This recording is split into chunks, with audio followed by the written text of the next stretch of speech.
Salut, c'est Raj pour lagouaille.com. Aujourd'hui, je vais vous parler d'un sujet primordial dans les rencontres, c'est le niveau d'énergie. Et en particulier, comment augmenter votre niveau d'énergie. Si vous avez déjà fait des rencontres, vous avez peut-être réalisé que les rencontres qui se passaient le mieux, c'est les rencontres où vous étiez le plus en forme, le plus présent, le plus énergique et le plus intense.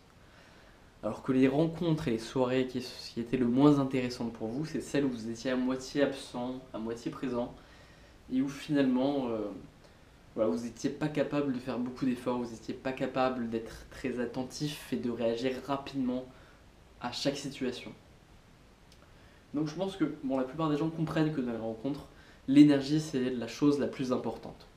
Et je voudrais vous expliquer comment moi, depuis 8 ans que je suis dans le monde des rencontres, j'ai fait en sorte d'augmenter mon niveau d'énergie euh, de manière physiologique. Et aussi, depuis 1 an que je fais du coaching, j'ai été encore plus obligé d'augmenter mon niveau d'énergie parce que quand je suis avec un élève et que je dois combattre ses excuses et que je dois le pousser à agir malgré ses croyances limitantes, malgré ses peurs, je dois avoir 2 fois plus d'énergie que d'habitude. Et puis aussi, j'ai toujours eu une pratique de la drague extrêmement intense et donc j'ai dû apprendre quand j'avais une activité à côté ou même maintenant que je dois gérer mon site et en même temps faire des rencontres, j'ai dû apprendre à exercer plus d'énergie que la grande majorité des gens. Et donc je vais vous expliquer comment j'ai fait moi pour arriver à ça. Donc il y a deux aspects dans la gestion et dans l'augmentation du niveau d'énergie que je voudrais vous expliquer. C'est, en tout cas en ce qui concerne la physiologie de l'énergie, on pourra parler de la psychologie dans une autre vidéo, mais en tout cas dans la physiologie de l'énergie, il y a deux aspects importants. Le premier c'est l'économie et le deuxième c'est la progression et l'augmentation de votre capital énergétique. Il y a une analogie intéressante qui est celle de l'argent et de la manière dont les gens très riches gèrent leur argent. Il y a un livre qui s'appelle The Millionaire Next Door, qui fait d'ailleurs partie du Personal MBA, pour ceux que ça intéresse, qui explique que la plupart des gens qui sont très riches n'ont pas un train de vie particulièrement dispendieux, qu'ils n'apprécient pas forcément les choses les plus luxueuses. Souvent, les gens les plus riches vivent dans des appartements qui ne sont pas très grands, n'achètent pas des voitures particulièrement tape à l'œil et ont plutôt une vie assez sobre, assez simple.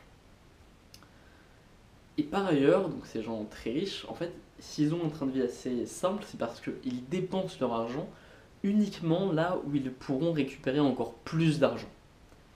Et je pense que cette philosophie, cette attitude que ces gens ont avec l'argent, c'est exactement la même que vous devez avoir avec votre énergie.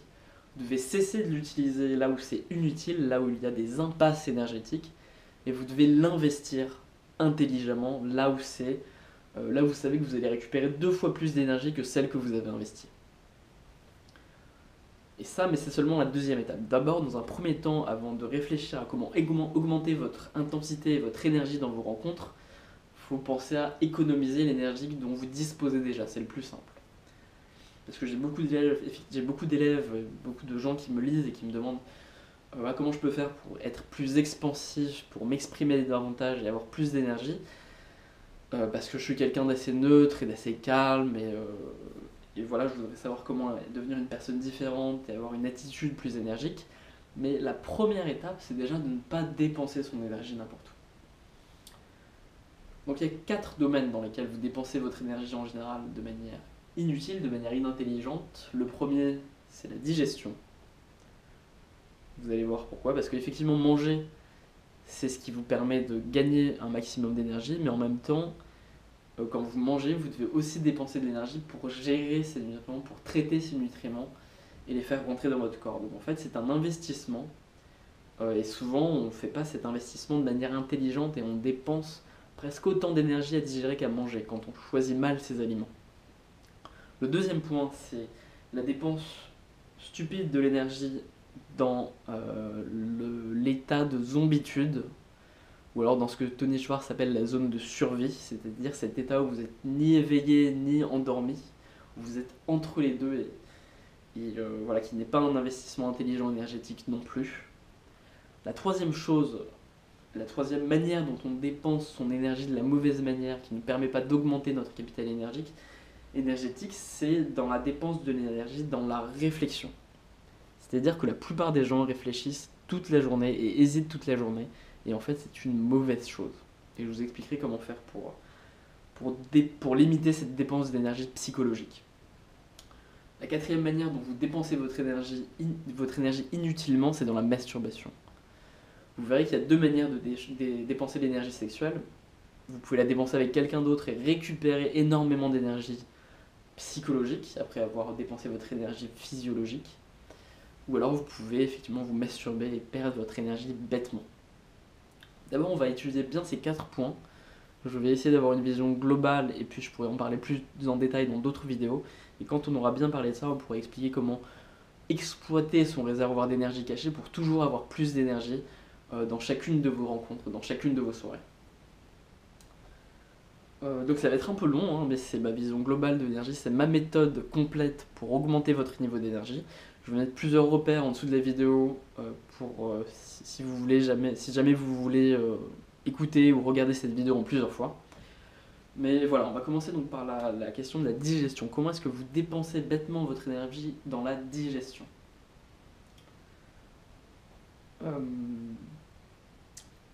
Déjà, l'être humain est un frugivore. L'être humain est avant tout un frugivore. L'aliment que vous êtes le plus capable de digérer sans dépenser trop d'énergie, sans maltraiter votre système digestif, ce sont les fruits et les fruits secs et également les végétaux. Et de manière générale, les aliments que vous pouvez manger crus, sans trop de traitement, les aliments qui ne sont pas industriels. Vous pouvez manger de la viande, vous pouvez manger des céréales, mais il faut que vous ayez bien conscience que ces aliments en particulier, ils vous donnent peut-être beaucoup d'énergie sur le moment, mais ils vous prennent énormément d'énergie. Donc par exemple, si vous mangez un hamburger, effectivement sur le moment ça va vous donner un gros boost d'énergie, mais assez rapidement vous allez vous sentir fatigué, vous allez sentir le besoin de dormir et puis vous allez avoir faim à nouveau. Pourquoi ? Parce que c'est pas un aliment que votre corps est capable de digérer. C'est un aliment qui en fait vous prend presque autant d'énergie qu'il vous en donne. Vous avez l'impression de manger, mais en fait vous mangez un peu, vous vous alimentez un peu, vous gagnez un petit peu d'énergie et puis vous dépensez énormément d'énergie. Donc essayez de limiter au minimum ce genre d'aliments et manger un maximum d'aliments crus, un maximum de fruits secs et de végétaux. Un autre point il y a une autre chose, c'est de ne boire que de l'eau. C'est-à-dire que quand vous buvez des sodas, même quand vous buvez des jus de fruits, vous bombardez votre foie avec du sucre et il n'est pas capable de traiter autant de sucre de manière aussi intense. Voilà, ménagez votre foie, ne buvez pas vos calories et ne buvez que de l'eau pour que votre foie remplisse ses fonctions naturelles et qu'il ne soit pas saturé en sucre. Un autre point important en ce qui concerne la dépense inintelligente de l'énergie dans la digestion, c'est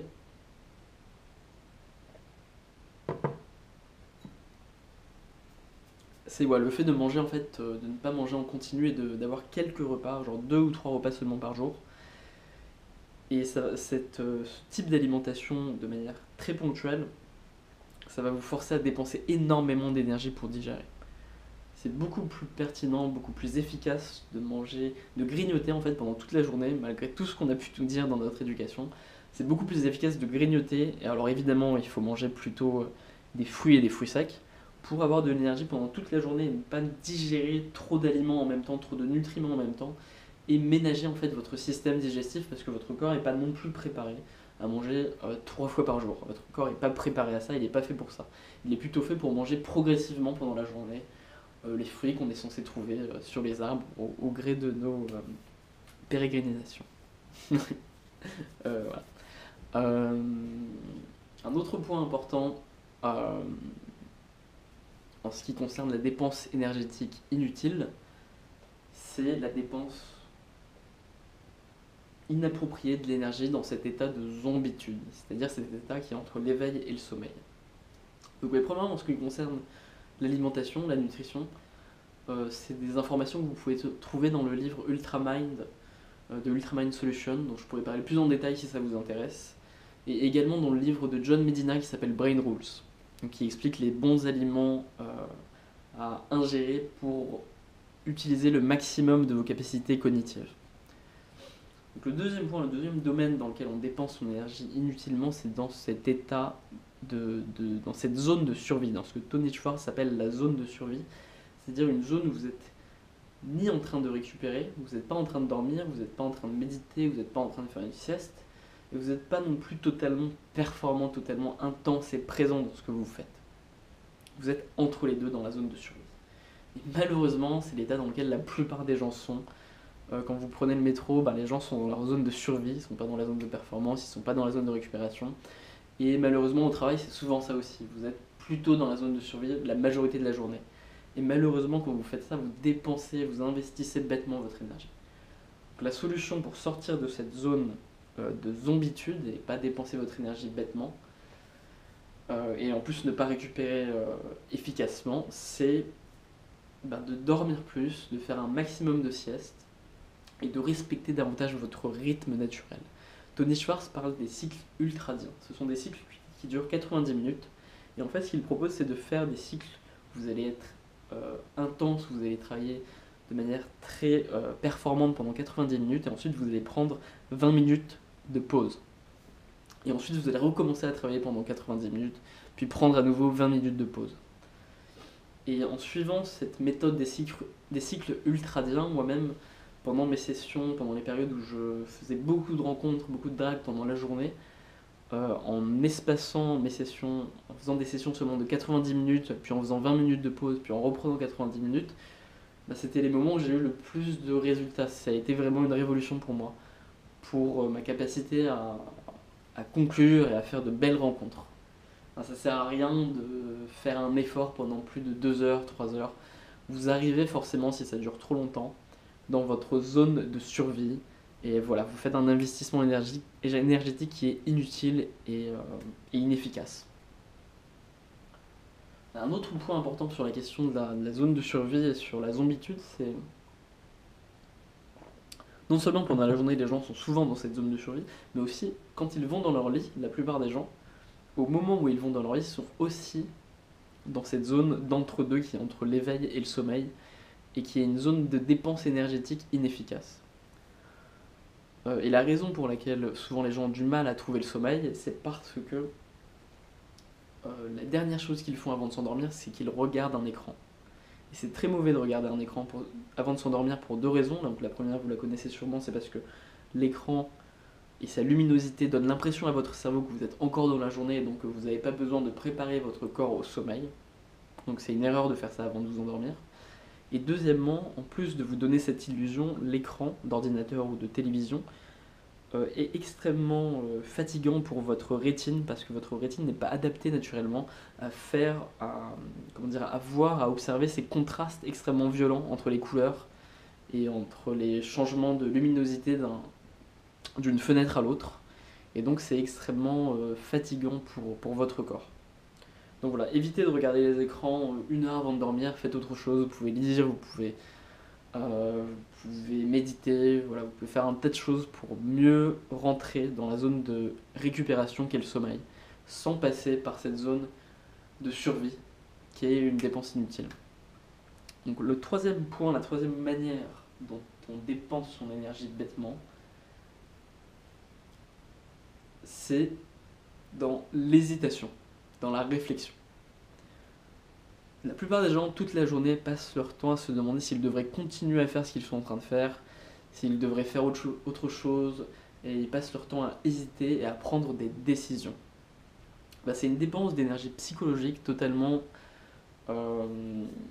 impertinente que vous devriez totalement abandonner, et vous devriez réserver les moments de réflexion dans votre journée à certains moments ponctuels planifiés à l'avance. Sur que moi, je m'autorise à réfléchir, à me remettre en cause seulement quand je médite ou alors quand je tiens mon journal personnel. Voilà, tenez un journal intime ou méditez pour réfléchir de manière dense, de manière concentrée pendant un moment de la journée, pour que le reste de la journée, vous soyez simplement dans votre zone de performance et que vous ne soyez pas là à vous dire est-ce que je devrais faire ci ou ça, est-ce que je devrais continuer, est-ce que je devrais arrêter, et que vous n'ayez pas à prendre trop de décisions pendant la journée. Et une autre manière de faire ça, d'éviter de réfléchir et d'hésiter pendant la journée, c'est de prendre un maximum de notes. C'est ce que conseille David Allen dans Getting Things Done. C'est que dès que vous avez une idée, dès que vous avez une pensée, vous la notez quelque part sur un crayon, sur un bout de papier. Et comme ça, elle ne vous parasite pas, elle ne pollue pas votre esprit, et vous pouvez rester fluide, rester zen, et rester en fait dans votre zone de performance pendant toute la journée.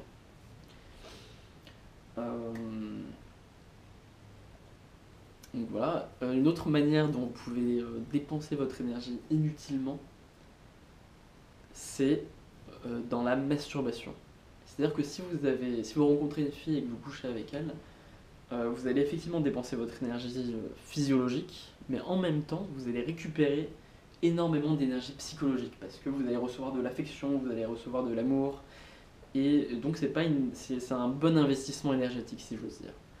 Par contre, si vous vous masturbez, vous allez donner votre énergie, enfin non, vous n'allez même pas donner votre énergie, vous allez dépenser votre énergie, et vous allez absolument rien recevoir en retour.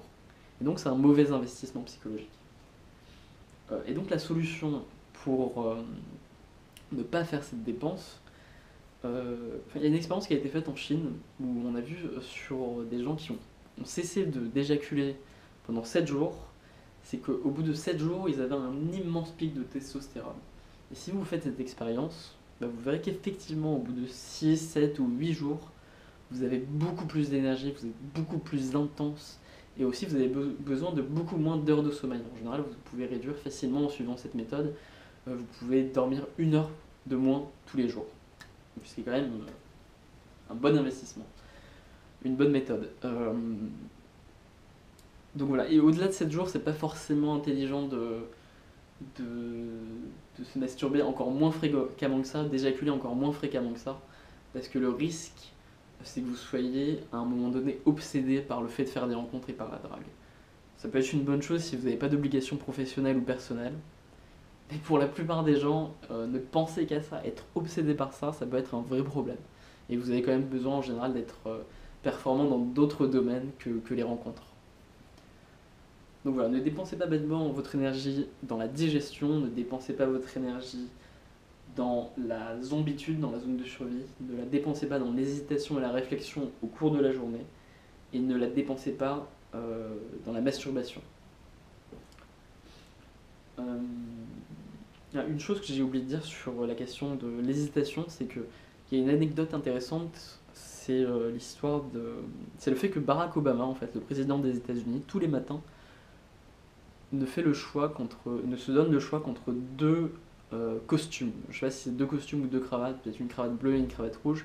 Et il explique qu'il se donne le choix entre seulement 2 vêtements, parce qu'il sait que s'il se donne trop de choix, comme il doit prendre beaucoup de décisions pendant la journée, s'il doit faire une décision en plus pendant le matin, il va avoir un peu moins d'énergie pour faire ses décisions pendant la journée.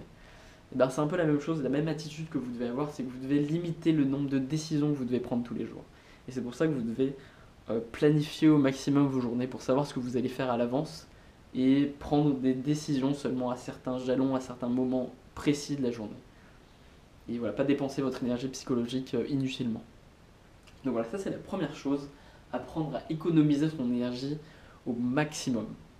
C'est la première chose que vous devez faire avant même de réfléchir à l'idée d'augmenter votre réservoir énergétique.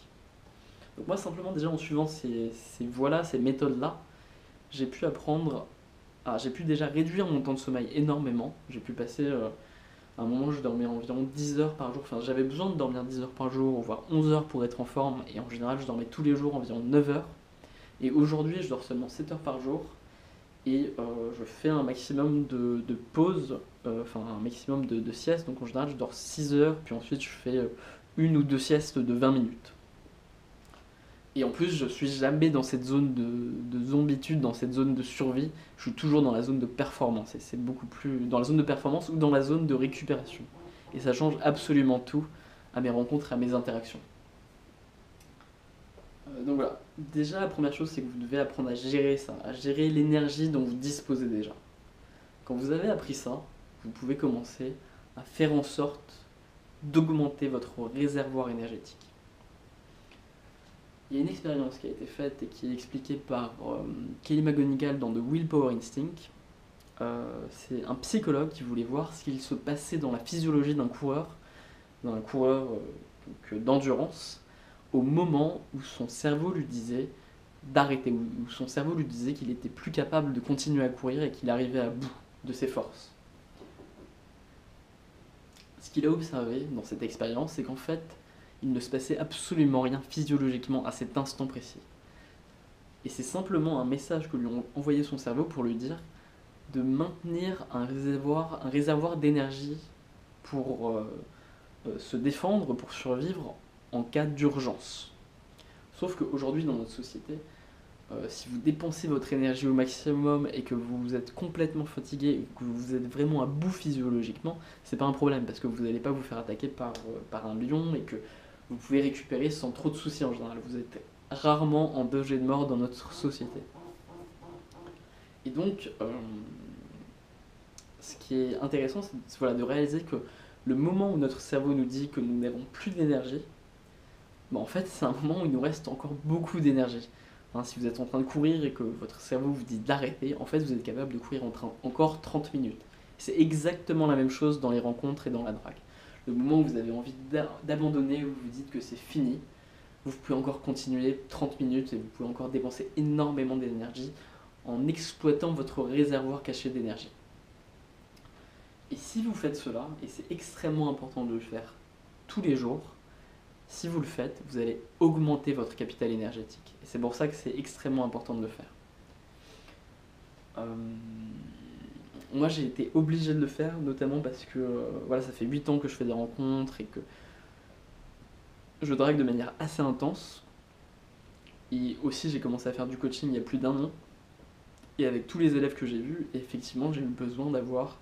Enfin, vous imaginez bien que pour pousser un élève qui a des croyances limitantes et qui a énormément d'excuses pour ne pas aborder, je dois avoir 2 fois plus d'énergie que lui pour le pousser à faire ces choses-là, pour le pousser à affronter ses propres peurs. Donc j'ai vraiment été contraint par ma réalité, j'ai été contraint d'augmenter mon niveau d'énergie et je l'ai vraiment doublé, voire triplé depuis quelques années grâce à ces différentes méthodes, grâce à ces différents livres, grâce à ces conseils. Et voilà, je voulais vous en donner une vision globale aujourd'hui. Donc en résumé, économisez votre énergie avant tout et dépensez-la au maximum dans les domaines où vous allez recevoir un retour, où c'est un investissement intelligent. Donc par exemple dans la drague, effectivement vous allez dépenser beaucoup d'énergie, mais vous allez recevoir aussi beaucoup d'énergie psychologique parce que vous allez rencontrer des filles qui vont vous apprécier, qui vont vous donner de l'amour, qui vont vous donner de l'affection et en fait qui vont vous valider. Et ça c'est quelque chose qui pour votre cerveau est une source d'énergie incroyable. Donc voilà, dépensez votre énergie là où vous pensez pouvoir récupérer davantage d'énergie et ne la dépensez pas dans une fausse sexualité, dans la zombitude, dans la zone de performance, dans la zone d'hésitation et de survie. Ne la dépensez pas dans la réflexion inutile et dans l'hésitation et ne la dépensez pas non plus dans la digestion d'aliments auxquels votre corps n'est pas préparé. Voilà, c'était ma vision globale de ma méthode pour augmenter votre niveau d'énergie. Si vous voulez en savoir un peu plus sur chacun de ces points, vous pouvez me le demander dans les commentaires, je pourrais en parler davantage. Donc j'ai parlé en fait du livre Ultra Mind Solution qui explique les bons aliments pour arriver au maximum de vos capacités cognitives et aussi du livre Brain Rules de John Medina. J'ai évoqué aussi le livre de Getting Things Done de David Allen qui parle justement de cette philosophie qui consiste à penser un minimum en exprimant un maximum et limiter voilà, au minimum l'hésitation et la réflexion. J'ai évoqué aussi le livre de Tony Schwartz qui s'appelle, je crois, The Energy Project. Et aussi quand j'ai parlé de la question de la dépense de l'énergie sexuelle. En fait, j'ai fait référence à un livre, à des conférences d'un gourou assez controversé qui s'appelle Osho. Donc si ça vous intéresse, qui parle en fait de l'énergie sexuelle et de spiritualité, si ça vous intéresse, je peux en parler davantage aussi. Et voilà, en ce qui concerne le fait d'augmenter son réservoir énergétique, j'ai fait référence à un livre de Kim McGonigal qui s'appelle The Willpower Instinct, qui est extrêmement intéressant. Et voilà, qui explique comment on peut dépasser son réservoir de volonté, et qui à mon sens se rapproche de la question d'énergie, pour devenir une personne plus intense, plus expansive et plus présente dans chacune de ses interactions. Voilà, c'était Raj pour lagouaille.com.